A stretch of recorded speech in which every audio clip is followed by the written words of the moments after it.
السلام علیکم ورحمۃ اللہ وبرکاتہ۔ استقبال ہے آپ کا محمد افضل آفیشیل یوٹیوب چینل پر۔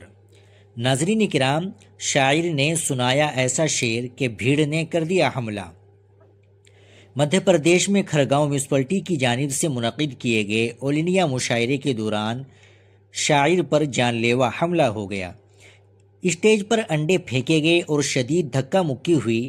منتظمین نے بھیڑ سے نکال کر کسی طرح شاعر کو محفوظ کیا۔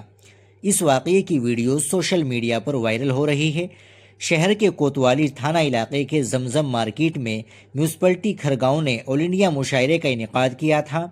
اسی دوران اسٹیج پر موجود شاعر ابو بکر ضیاء کی ایک قطعہ پر اچانک بھیڑ مشتعل ہو گئی۔ شاعر ابو بکر نے یہ شعر سنایا: مسجد کے صدر نے تو یوں سکہ جما لیا، مال حرام پا کے بڑا گھر بنا لیا، دن رات اپنی کیوں نہ کرے وہ شکایتیں، مخبر کو ہم نے قوم کا رہبر بنا لیا۔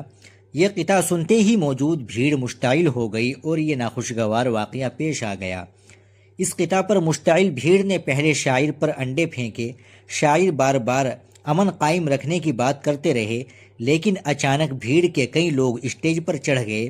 دیکھتے ہی دیکھتے آل انڈیا مشاعرے کا اسٹیج مکمل طور پر ہنگامہ خیز ماحول میں تبدیل ہو گیا۔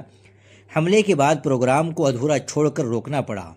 ناظرین کرام، آپ اس اہم خبر کے تعلق سے کیا کہیں گے کمنٹ باکس میں ضرور بتائیں۔ ویڈیو کو لائک اور شیئر بھی ضرور کر دیں۔